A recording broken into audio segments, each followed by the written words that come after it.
Luc 3. Je vais dire à partir du verset 7, mais on va lire le verset 1 jusqu'au verset 14.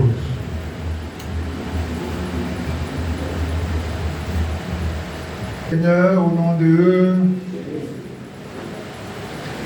la 15e année du règne de Tibère César,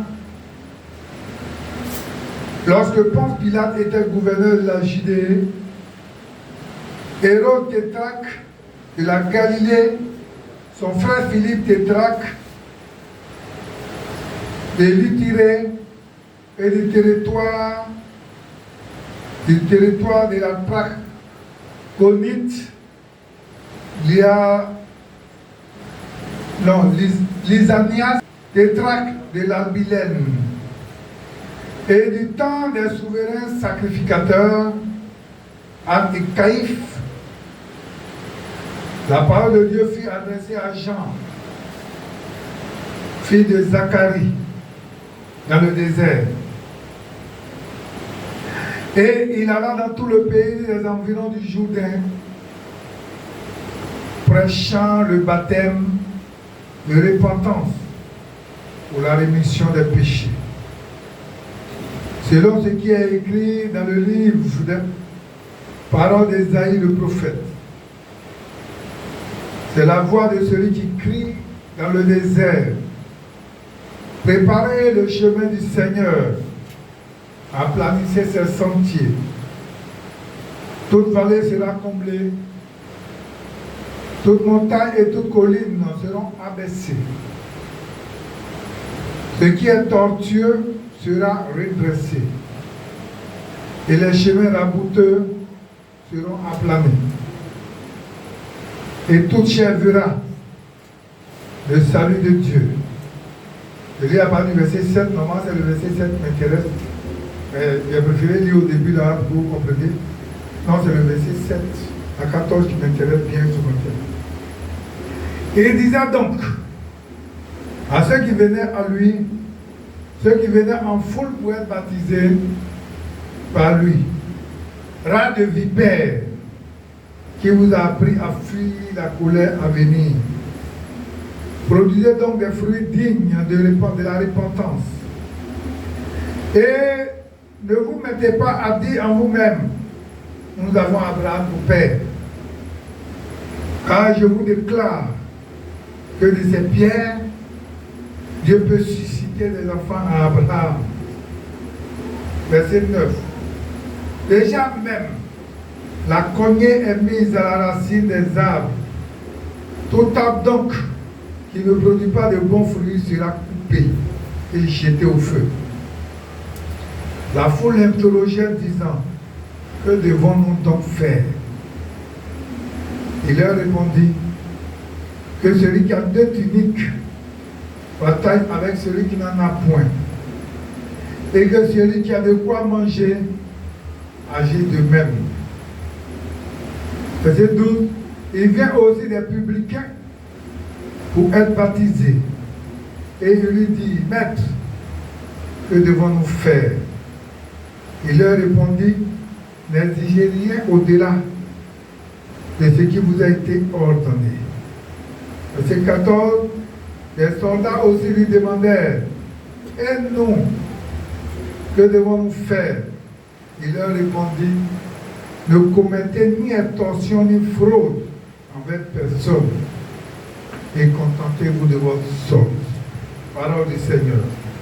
Seigneur, bénis ta parole, donne-nous la grâce, l'intelligence de la décortiquer, et donne-nous aussi, donne à ton peuple la grâce de comprendre le message que tu veux faire passer ce matin, pour que la gloire te revienne encore seule, au nom de Jésus. Amen. Alléluia. Bien-aimés, voilà un texte merveilleux que le Seigneur nous donne de partager ce matin. Je vais te partager 4 grandes vérités que j'ai tirées de ce passage.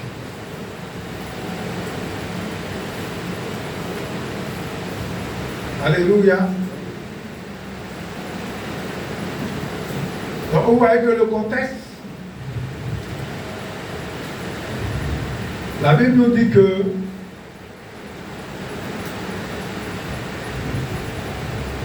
Zacharie, le sacrificateur, a été tiré au sort.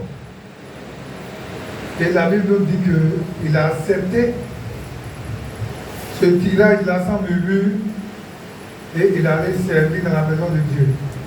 Et pendant qu'il était en train de servir, comme sa femme était ajoncée en âge, il avait dit qu'elle était terrible et les deux étaient très avancés en âge. Donc Élisabeth étant terrible et son mari aussi était avancé en âge. Et la Bible dit que Zacharie était dans le temple pendant qu'il faisait le service, lorsque Gabriel est venu le visiter. Pour rappel, Gabriel, il fait partie des archanges auprès du Seigneur. Et quand l'ange est venu le visiter, en nous lisant Luc 1, la Bible dit qu'il a été troublé. Et l'ange est venu lui dire que je suis Gabriel, moi je me tiens dans la présence de Dieu. C'est moi qui fais les missions dynamiques du Seigneur. Je suis ton chargé de mission. Et je suis venu t'annoncer que ta femme Élisabeth sera enceinte et elle va avoir un enfant.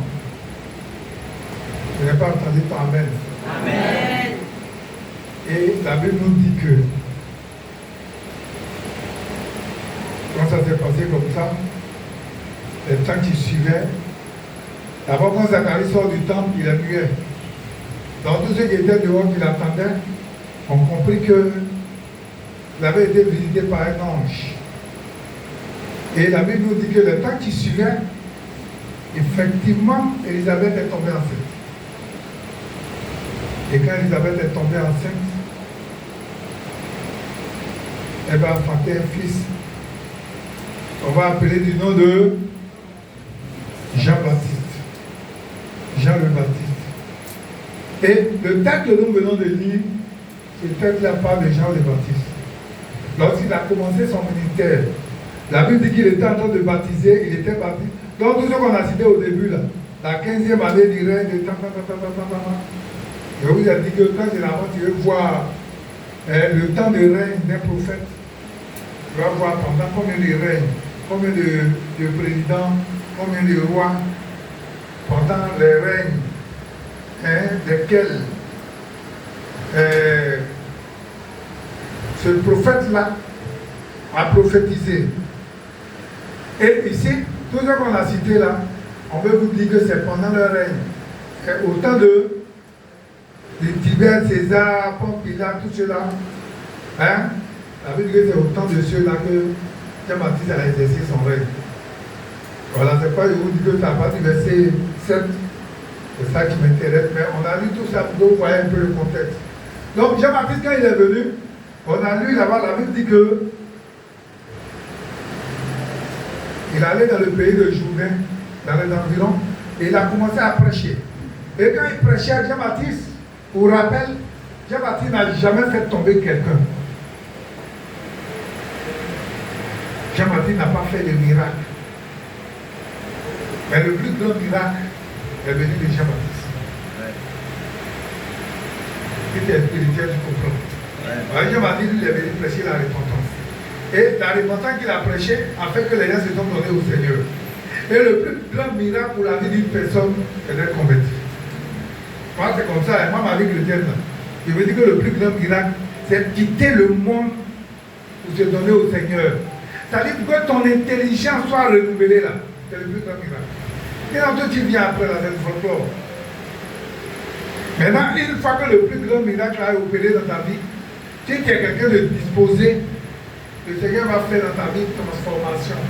Jusqu'à ce que ce qu'il veut faire de toi, là, il le fasse. La dernière fois, je vous disais, quand je prêchais, je vous ai dit que j'ai fait la formation de la poche à Dieu.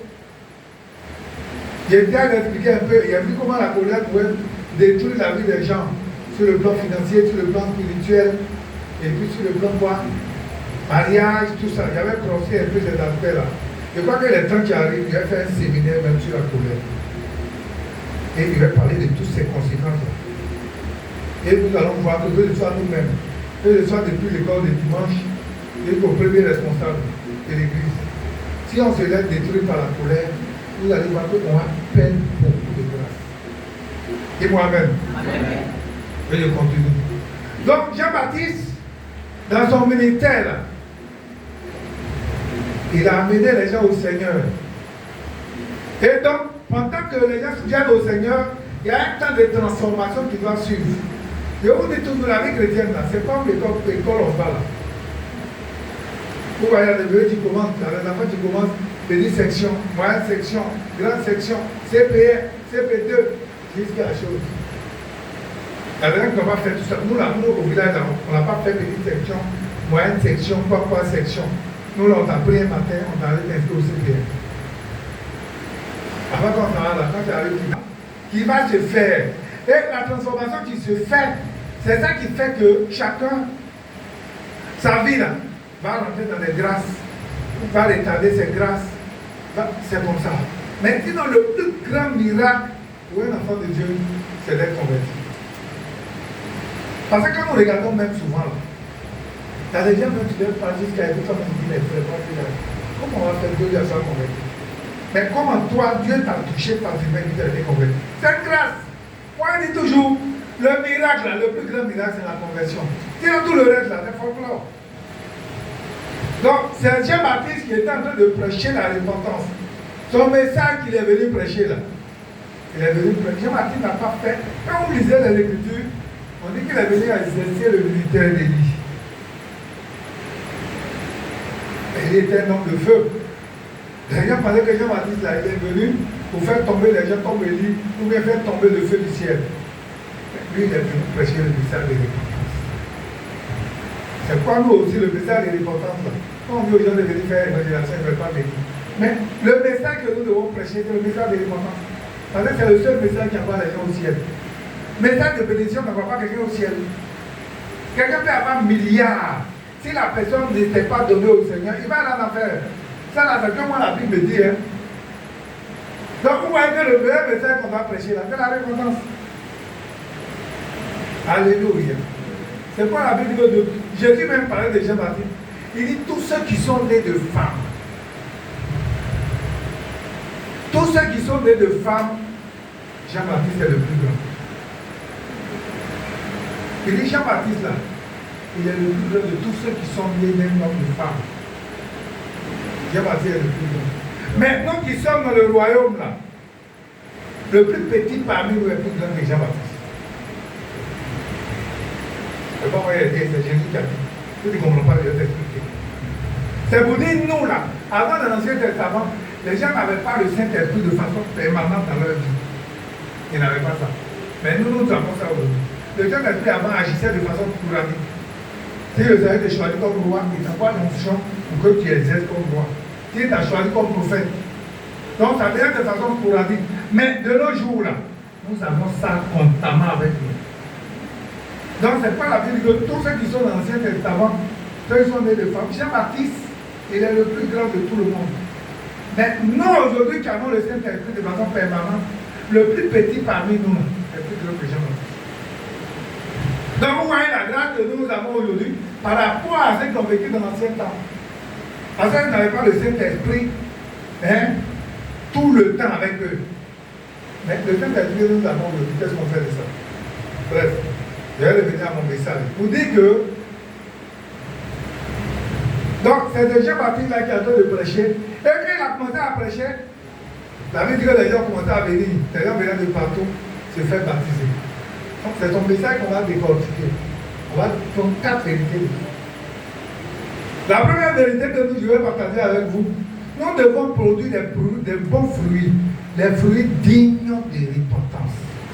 C'est la première vérité. Bien aimé, nous devons produire des fruits dignes de repentance, qu'on soit pasteur, qu'on soit apôtre, qu'on soit archibishop, qu'on soit révérend docteur, ou bien révérend spécial général, ou bien on soit quoi. Nous devons tous produire des fruits dignes de repentance. Sinon, tous les trucs que j'ai cités là, si un enfant de l'école le dimanche produit les fruits dignes de repentance, le Seigneur, quand le Seigneur le regarde, il est agréable plus que nous. Parce que le Seigneur est en train de nous, vous voyez ici, Quand Jean-Baptiste a commencé à dire, les gens disent non, il dit, ne vous cachez pas le fait de dire que nous avons pour père Abraham. Ce n'est pas qu'on dit, oh, nous-mêmes nous sommes juifs. Oh, nous-mêmes nous sommes des chrétiens. Oh, moi je suis baptisé, confirmé. Moi je suis baptisé, ça fait 50 ans. Il dit tout cela c'est zéro. Mais nous devons avoir des fruits dignes de repentance. Ça dit quoi?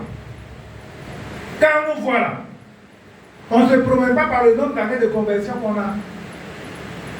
On ne se promène pas parce qu'on a une Bible en main. On va nous voir et on va dire, ah, il faut qu'on appelle lui les prophètes, ou bien les pasteurs, ou bien les chrétiens. Non, ce n'est pas ça qui compte. Mais ce qui compte là, c'est le fruit digne de notre repentance. Ça veut dire que nous-mêmes, quand nous sommes repentis là, quels sont les fruits qu'on va dégager dans notre vie? Qu'est-ce qui va faire que quand on nous voit là, on sait qu'on est chrétien? Vous voyez qu'on revient à ça. On revient à ça, au fruit de l'esprit. Ça veut dire que si on est converti, qu'on ne voit pas ça à nous, c'est qu'on n'est pas encore converti. C'est qu'on vient à l'église, on vient chauffer les bancs de l'église. Et puis on s'en va à l'église. C'est pourquoi moi je vous dis, moi les titres ne m'intéressent pas. Mais ce qui m'intéresse là, c'est ta vie, la transformation que je vois en toi. Quand quelqu'un dit qu'il est converti là, il faut qu'on voit la transformation en lui. On ne voit pas des chrétiens superficiels, des chrétiens qui se laissent manipuler par tout le monde de doctrine, ou bien se laissent manipuler par le diable. Quand on se laisse manipuler par le diable, comme disait Apocalypse, il dit ne soyons pas des synagogues de Satan. Synagogue de Satan, ça veut dire quoi? Vous voyez ici, on est assis dans une synagogue. Mais si une synagogue de Satan, ça veut dire qu'on est là, on fait paraître comme si on est chrétien, mais en réalité, notre cœur là, on a ouvert ça pour Satan. Donc on devient une synagogue pour Satan. Satan nous utilise pour accomplir ses missions. Il nous utilise pour atteindre ses desseins. Il nous utilise pour détruire l'œuvre. Il nous utilise pour faire ce qu'il a envie de faire. C'est ce qu'on devient, c'est là on devient une synagogue de Satan. Donc, bien aimé, nous ne devons pas être des chrétiens de circonstances. C'est pas dit le tigre là. Il ne proclame pas ta tigritude. Mais quand tu le vois, quand un mouton voit tigre, il va dire, lui là il est tigre. Mais le tigre n'a pas besoin de dire je suis tigre. Je suis tigre. Il faut me répéter parce que je suis tigre. Non. Si nous produisons des fruits dignes de repentance, quand les gens nous voient là, les gens doivent pouvoir dire, ah lui il a fait un chrétien. Tu n'as pas besoin de prendre Bible pour que tu passes à l'église matin pour qu'on dise que tu es chrétien. Mais quand les gens te voient, les gens vont te répéter. Moi-même, il y a des jours, je me souviens, je suis allé faire au loin du monde quelque part. Transfert, quand je suis arrivé là, la femme là me voit et m'appelle pasteur. Je dis, ah, et madame, vous me connaissez avant. Il dit, non, mais quand je vous vois, Dieu me dit que vous êtes pas. Il dit quelque chose, me dit. Elle dit qu'elle est chrétienne, donc c'est le Saint-Esprit. Il arrive, moi, je vais faire mon truc. Je dis, ah, madame, je l'ai salué, il dit, non, je vais faire un transfert. Et bien, elle me dit, pasteur. Pourquoi tu m'appelles pasteur? Elle fait un prêt. Elle dit, pourquoi tu m'appelles pasteur? Il dit, non, quelque chose me dit que tu es pasteur. Quand vous comprenez? Tu peux être avec quelqu'un, tu ne peux même pas ouvrir la bouche pour lui annoncer l'évangile. Mais la personne peut te lever un matin et tu vas dire, ah mon frère, ma soeur, où tu vas lever la gueule, ma soeur. Simplement. Parce que quoi? Il voit ton comportement. Il voit ta façon de faire. Il voit la vie de transformation en toi. C'est ça qui compte la vie chrétienne. La transformation. Mais si on n'est pas transformé, même si on fait 50 ans à l'église, c'est zéro. Tu vas regarder sur YouTube, taper les chrétiens en enfer. Il y a plein de films où on va vous dire les chrétiens qui sont en enfer. Les raisons pour lesquelles vous avez en enfer. Plein. Si vous voulez, là, les diacres en enfer, les pasteurs en enfer. Tapez, allez sur YouTube si vous voulez chercher pasteur en enfer. Vous allez voir des films. Vous allez voir des films. Moi, je voulais faire une projection de films maintenant, mais c'est à cause de la situation qui attend. Quand les situations vont devenir des choses, on n'a pas besoin de dire qu'on est chrétien. Mais c'est la transformation en nous là que les gens doivent voir. Je vais vous lire deux passages de Pierre. 1 Pierre 3.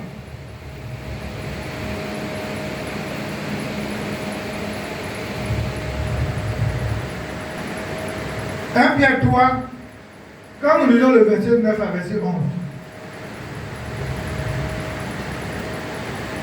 Pierre qui parle, hein.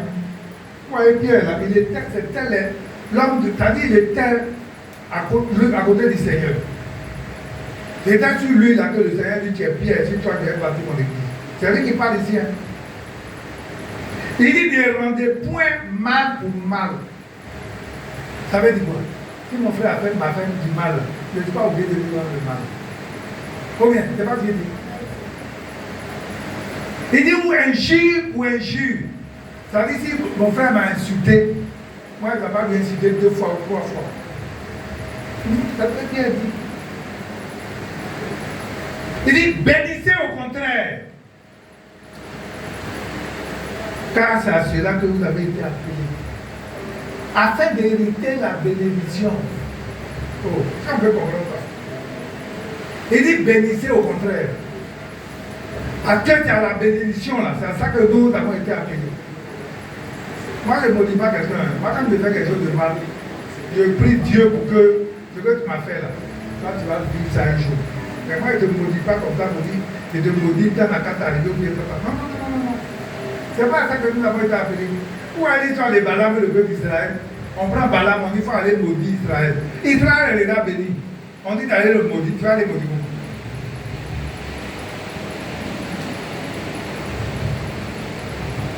Donc c'est Pierre qui parle ici. Il dit au contraire, ne rendez point mal pour mal, ni injure pour injure. Parce que les gens disent, il va insulter, il faut que moi l'insulte 2 fois, 3 fois. C'est que je n'ai pas comme chrétien. Je vous dis la vérité. Regardez ça ici. Il dit, ne rendez point mal pour mal, ni injure pour injure. Quand les gens on a marché sur ton pied, une fois, il faut que lui marche sur le pied de la personne dans 2 fois. C'est que je n'ai pas encore chrétien. Je prends un exemple là. Dieu peut préparer. Les gens qui vont, j'ai compris, il y a te citer. Tu dois aller à un programme. Ou bien tu vas à un programme de prière et puis on a le fait asseoir. Et tu es assis là. Je prends un exemple. Vraiment habituel, c'est pas comme ça. Un homme qui arrive et puis on va venir t'installer ici. À côté d'elle. Elle a besoin de prier.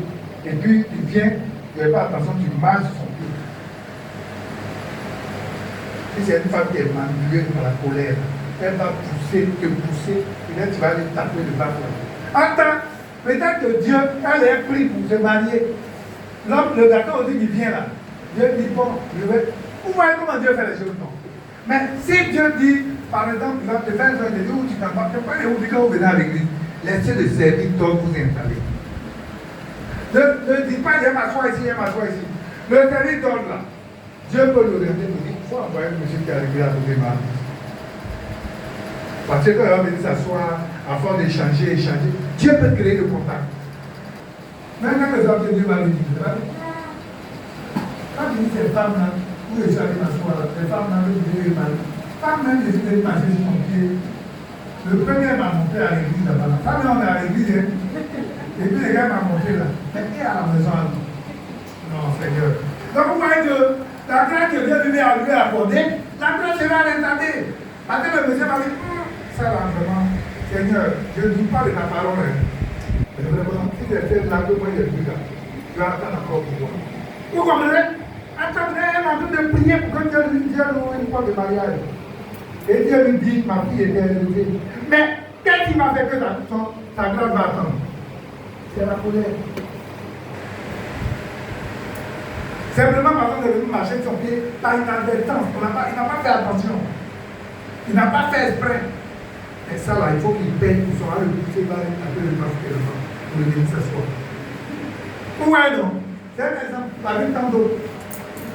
C'est quoi la transformation là? Elle est importante dans la vie d'un enfant. Il y a un enfant qui c'est pas qu'il soit comme des brebis.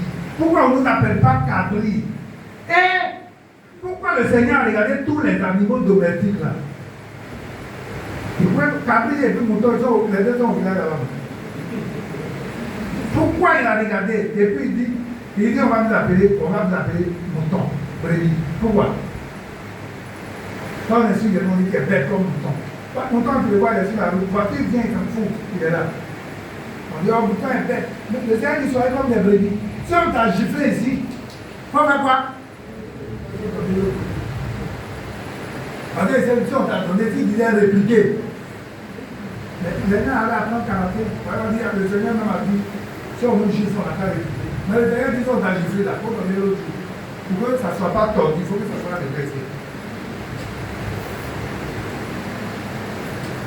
Je reprends la lecture.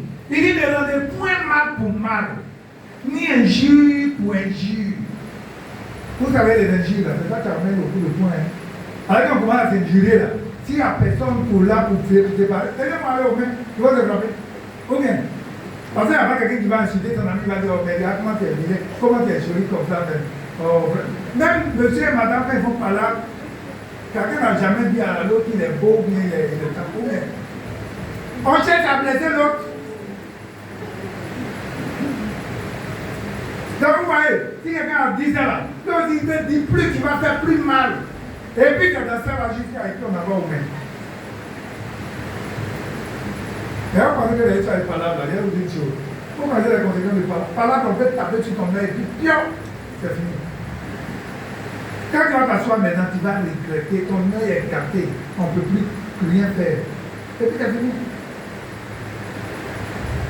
Nous, on avait un collègue là, il n'a pas dit, ne répondez, il dit, ne rendez point mal pour mal, ni un jeu pour un jeu. Parce que Pierre, parlant ici là, c'est le Seigneur qui lui dit de parler, mais il sait qu'un jeu là, où ça peut envoyer là, c'est quoi il dit, ni un jeu pour un jeu. Mais tout ce que je vous demande de faire, bénissez.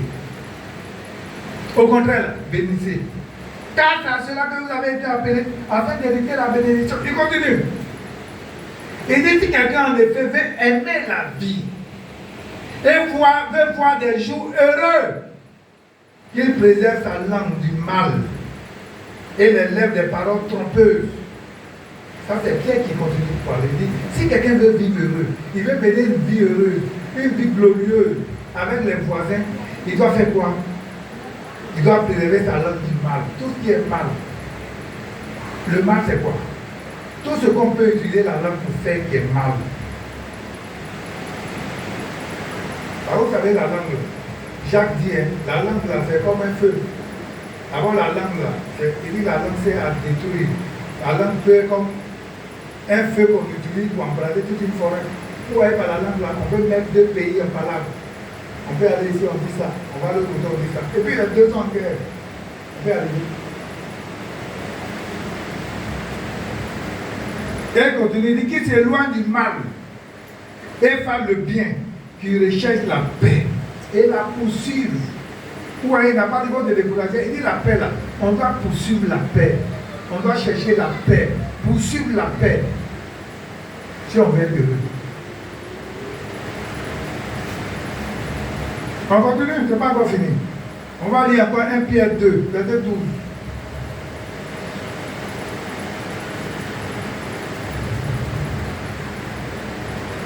Il dit, ayez au milieu des païens une bonne conduite. Afin que, là même ils vous calomnient, comme vous êtes des malfaiteurs, ils remarquent vos bonnes œuvres et glorifient Dieu au jour où il les visitera. Vous voyez, non? Donc les païens même pas glorifier devant c'est là leur Dieu là. Leur Dieu là, ah vraiment leur Dieu là, non. Parce qu'on les voit là, leur Dieu. Mais si c'est pas ça, c'est compliqué. Moi, c'est pas le dire aux femmes. Les enseignements que je donne aux femmes, si une femme, tu écoutes ce que moi je te dis, et puis tu mets en application.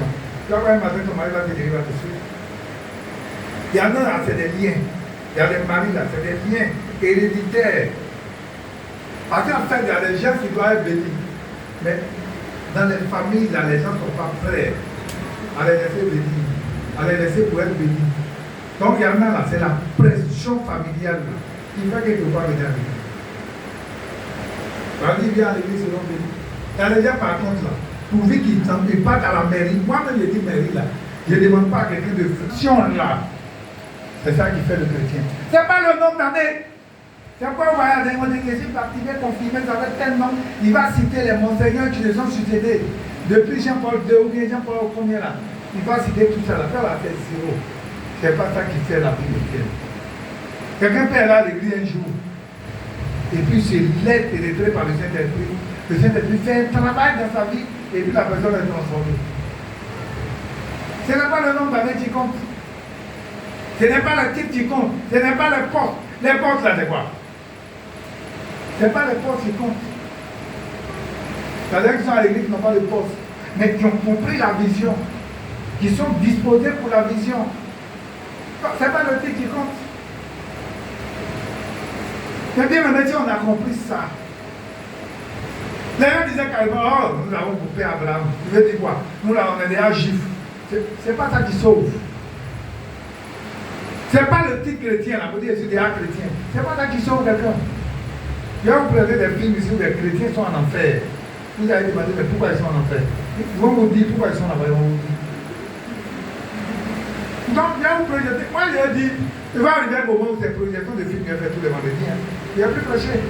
Aider à comprendre que nous devons produire les fruits dignes de l'importance. Quand on voit là, on va se dire, ah oui, là c'est un chrétien. Ah, c'est là c'est une chrétienne. Ce n'est pas les foulards qu'on porte. Foulard là c'est quoi? À l'époque, qui ne portent pas foulard, ils vont aller au ciel. Foulard, même vous avez porté des remplis de verre champagne. Ça là c'est zéro. Si vous voulez, maintenant il y a interdit foulard même. Chacun n'a qu'à faire ce qu'il veut. Maintenant, vous me voyez parler encore. Celui qui veut là, il peut mettre 10 tonnes de main sur sa tête. Il peut aller porter 3 à 4 pantalons pour venir avec de son affaire. Moi, vous me voyez parler encore mal. Non. Moi, c'est dit, chacun dit que pour un seul, chacun vient prendre l'argent de ma poche pour aller payer mes. Hein? Quand quelqu'un a porté des mains et puis tu t'as. Et puis tu dors et puis tu trouves, les démons viennent te troubler. Ça c'est moi. Moi j'ai un sommeil paisible.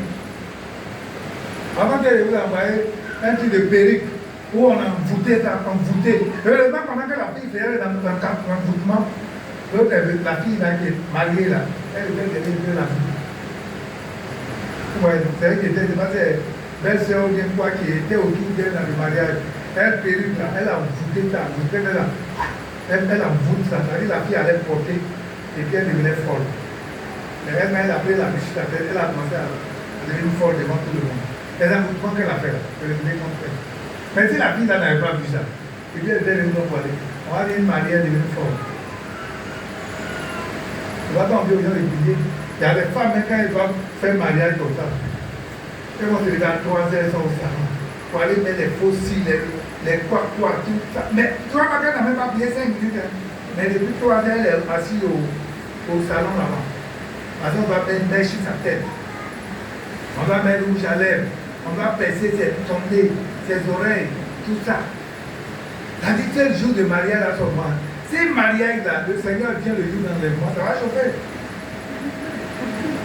Si tu as le jour d'enlèvement là, que le Seigneur, hein, je ne sais pas comment on peut dire ça. Si tu as le jour des mariages là, que l'enlèvement a lieu, non, ça va chauffer. J'ai regardé un film là où la femme a dit que il y avait l'enlèvement, mais elle devait être enlevée, mais les mèches là, quand elle veut partir, les mèches là, la tiennent au sol. Elle force, mais les mèches là, la tiennent. Il y a plein de femmes, il y a plein de comme ça aussi même qui parlent de ça. Vous regardez, il y a plein de films là. Il y en a même qui sont étonnés, mais ils sont partis là, un pasteur ne va jamais prêcher ces choses. Mais ils sont partis visiter le paradis d'enfer. Ils ont vu qu'il y a des femmes qui sont en enfer à cause de mèches. Donc, pendant que quand on vient, on vous parle là. Moi, je parle, je vous aime, je vous parle. Là, c'est mon argent, vous pouvez vous payer. Maintenant, moi-même, je vous ai autorisé, je vous ai dit de porter. Ne portez pas noir. Noir là, on va confondre ça à vos cheveux. Portez rouge. Transformer. S'il n'y a pas la transformation, tout ce qu'on fait là, c'est zéro. Ce n'est pas le titre. C'est vrai qu'on dit de ne pas porter de l'habit, dépravé, mais l'habit là, ce n'est pas aussi ça qui fait quelque chose. C'est notre cœur. C'est pas que je l'ai dit, veille sur ton cœur plus que toute autre chose. Parce que c'est à partir du cœur que le diable travaille. À partir de là, tu vas nous envoyer ses pensées. Les pensées.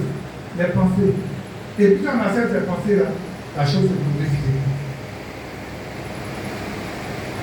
Même souvent là, quand les choses vont arriver, directement, vous dites demain que vous avez Dieu pour vous bien temps. Ça veut dire que c'est vraiment spirituel. Quand tu te lèves matin, tu es sur tes gardes. Même quelqu'un va venir marcher sur toi là, tu es gifle, tu ne réponds pas. Parce que tu as déjà parlé de ça. On va passer à la deuxième vérité. Agapé. Oh. C'est quoi l'amour agapé? Et après, on va à l'église. Bon, on va regarder agapé. Et puis à manger. Il y a des gens qui pensent qu'on dit agapé là. C'est que c'est manger. C'est quoi l'amour agapé?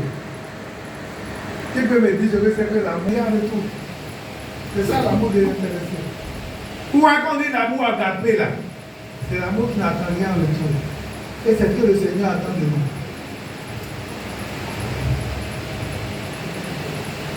Ou quand il dit par exemple que celui qui a, verset 11,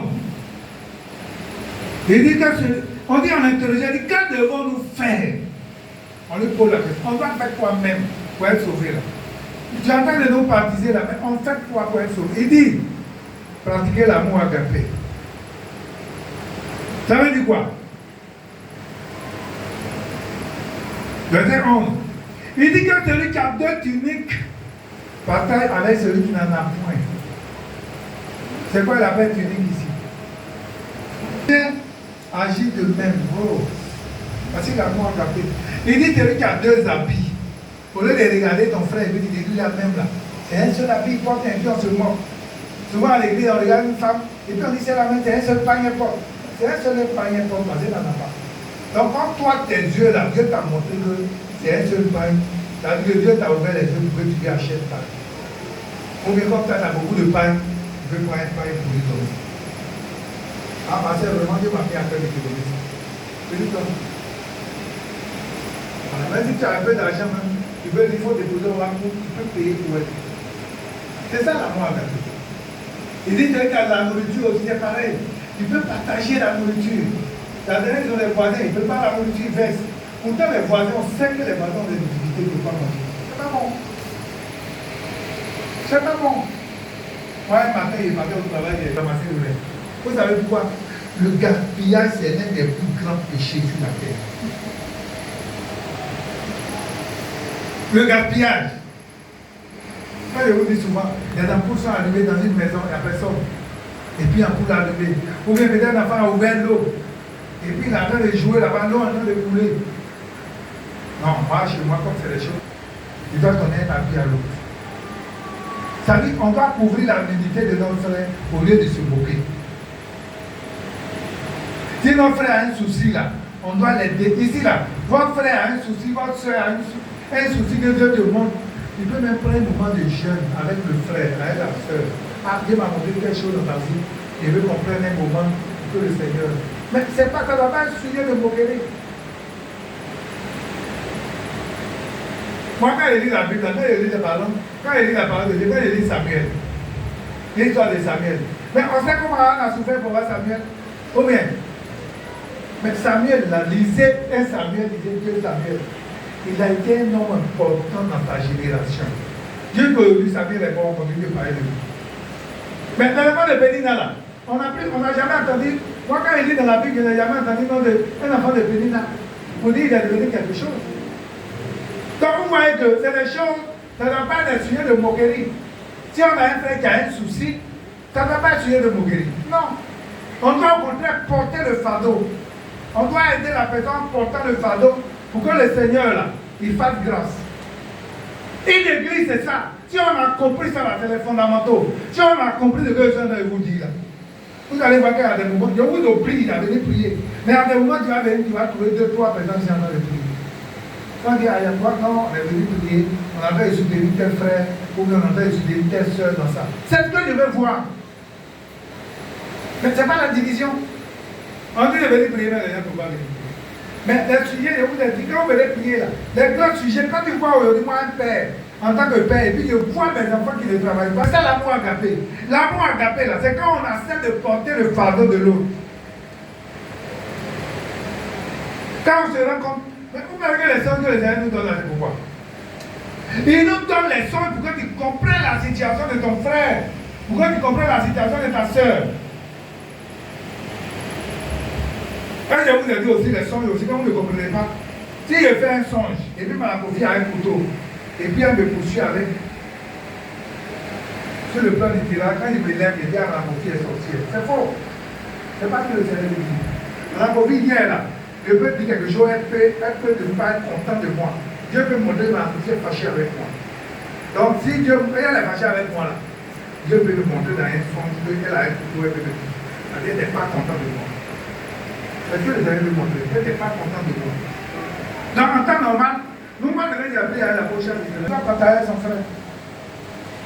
Celui qui a de la nourriture, il doit partager à son frère, il doit partager à sa soeur. C'est ce que le Seigneur nous demande de faire ici. Quand on dit le véritable amour, là, c'est ça. C'est l'amour agapé. On n'a pas besoin de voir ton frère, il n'a pas d'habit et puis tu vas te moquer de lui. Non, le frère est là même là. Il a un seul habit, tous les jours il porte ça. Mais si Dieu t'a montré qu'il a un seul habit, c'est parce que Dieu veut que toi, tu en as beaucoup là, il lui en donne. Au lieu de te moquer. On va passer à la troisième vérité. Ouais, la troisième vérité concerne les collecteurs d'impôts. Quand on dit les publicains là, c'est les collecteurs d'impôts. Ceux qui travaillent aux impôts et tout ça. Vous voyez, les collecteurs d'impôts doivent travailler selon les règles. Vous voyez, le texte dit quoi? Il dit, ne demandez pas au-delà de ce qu'on vous a ordonné. Si on vous a dit, prenez temps, vous devez prendre temps. Et ça va aller dans les caisses de l'État. Ce qui est recommandé, c'est vrai que chez nous ici, on n'a pas de gens qui travaillent aux impôts et tout ça. Mais si tu es aux impôts, tu es à la mairie du coup, bien ou bien quoi là, ils font aussi leur loi dans les marchés. Hein. Ah. Donc c'est de ça qu'il est question. Si nous avons des frères qui travaillent dans des secteurs où ils travaillent la population en matière d'argent et autres, si on te dit que telle chose là, tu arrives sur le magasin là, les 100 francs il va payer, tu dis qu'on a payé 500. Parce que tu veux prendre le reste. Non, c'est pas bon. C'est ça le Seigneur nous dit ici. On ne doit pas faire du zèle dans ce qu'on fait. On ne doit pas voler, on ne doit pas tricher. Le bien mal acquis n'est pas bon. Parlant de la tricherie aussi, je préfère vous parler aux enfants. Les enfants, là, il y en a qui sont là, ils pensent qu'ils vont tricher. Ils ne veulent pas étudier, hein, mais en fin d'année, ils vont tricher pour avoir un examen, pour avoir un diplôme. Je vais vous dire une chose. Aujourd'hui, là, même quand on te donne un poste de responsabilité, il faut pouvoir faire le travail.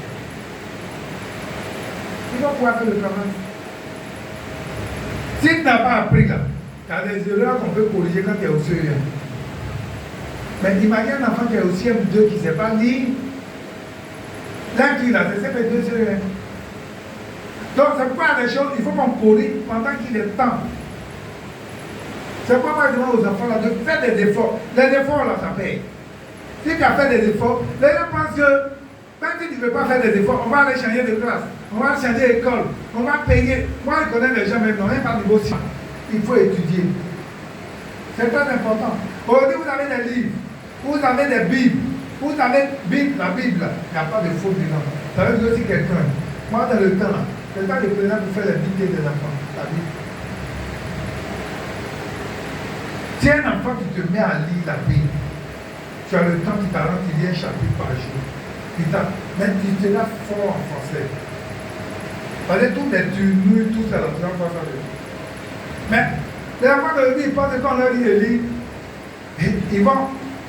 ils vont faire des efforts. C'est comme si c'est pour nous. C'est pas pour nous. Le parent, lui, regardez-nous l'autre même, tu vas payer l'école. Quand le bien mal acquis là, ça ne sert pas. On va avoir le bien mal acquis, mais un matin là, on va faire ça facilement. Donc, quatrième vérité, c'est la vie de contentement. Bien aimé, la vie de contentement. Là, le Seigneur parle aux soldats. On dit les soldats aussi lui demandaient, et nous, que devons-nous faire?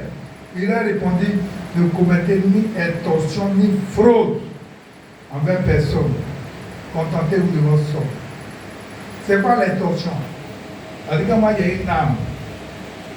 Lui, il vient, je l'en profite. Et puis, il la menace avec mon âme.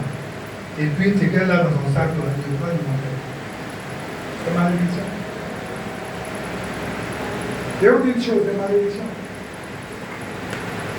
C'est-à-dire, je prends, ce qui ne m'appartient pas là, je prends et puis je m'en vais. Elle m'a murmuré dessus. Où je m'en vais là, ça ne peut pas me porter pour moi. Donc, il dit extorsion, fraude, c'est ça. La fraude là aussi, c'est la même chose. La fraude là, moi, je peux dire, aujourd'hui, c'est qu'à la mode. C'est pourquoi je profite pour parler à mettez ni extorsion ni fraude. Contentez-vous de votre sort. Le peuple que vous avez là, organisez-vous avec ça. Ça peut vous raconter ça. C'est pas quand je parle d'entrepreneuriat. Entrepreneuriat là, permet d'avoir. Parce que l'argent circule. L'argent, tu vois un peu, tous les jours, ça vient dans ta main. Parce que l'argent, l'homme n'est pas fait pour rester comme ça sans argent. Quand tu es là sans argent, tu dis, mais prenne un peu. Oui, les fraudes. Donc, on ne doit pas utiliser la force pour pouvoir acquérir quelque chose. C'est pas donc quand vous partez dans Timothée. Je n'ai pas le verset en tête. C'est quoi, c'est 1 Timothée 10, verset 6. 1 Timothée 6. Je ne vais pas parler du verset. Voilà, verset 10. Bon. Et là, verset 6. Il dit, c'est en effet une grande source de gain, la piété avec le contentement. Verset 6. Et continue. Il dit, car nous n'avons rien apporté dans ce monde. Et il est évident que nous n'avons rien apporté. C'est pas vous avez dit quand quelqu'un meurt là, on ne met rien dans le cercueil. Si donc, nous avons la nourriture et le vêtement, cela nous suffira. Mais, ceux qui veulent enrichir tombent dans la tentation, dans le piège, et dans beaucoup de désirs insensés et pernicieux qui plongent les hommes dans la ruine et la perdition. Verset 10, il dit, car l'amour de l'argent est une racine de tous les maux. Et quelques-uns en étant possédés, c'est-à-dire qu'ils ont été possédés par l'esprit, maman. Allez, vous comprenez? Il dit, car l'amour de l'argent est une racine de tous les maux. Et quelques-uns en étant possédés, c'est-à-dire qu'ils ont été possédés par l'esprit, maman, se sont égarés loin de la foi et se sont jetés eux-mêmes dans bien de tourments. Il dit, toi, homme de Dieu, fais ces choses et recherche la justice. C'est pas si un homme de Dieu, toi qui n'aimes pas la justice. C'est un problème. Un homme de Dieu va dans l'injustice, c'est pas possible. Il dit, recherche la justice, la piété, la foi, la charité, la patience, la douceur. Ouais, il y a Paul qui parle à Timothée. Alléluia. C'est très important. Où est l'amour de l'argent? Il dit c'est la racine. Une racine de tous les. C'est-à-dire tous les problèmes là. Et tu leur racine quand tu aimes l'argent. Les femmes qui sont dans la maison et puis elles trompent leur mari, c'est l'argent qui fait ça. Elles veulent paraître. Elles veulent avoir des choses que le mari n'a pas. Elles prennent pas un crédit. Donc quand le gars veut son argent, il n'a pas ça. Ça devient autre chose. Donc il y a plein de choses. L'amour de l'argent, c'est pas l'envie. Tout ça aussi, vous voyez là-bas l'envie. L'envie qui provoque tout ça. On a bien pain, on veut, monsieur dit il n'y a pas d'argent, il faut attendre, on ne veut pas. L'amour de l'argent, c'est une racine de tous les mots. L'argent là, c'est un moyen d'échange. Mais l'argent n'est pas mauvais. Mais c'est l'amour de l'argent qui est un problème. Quand on aime trop l'argent, c'est quoi Matthieu 6, verset 24 dit quoi? Il dit nul ne peut servir d'eux-mêmes. C'est ça, non? Il dit nul ne peut servir d'eux-mêmes. Si tu aimes l'argent, ça veut dire que tu vas servir maman. Tu ne veux pas servir le maître.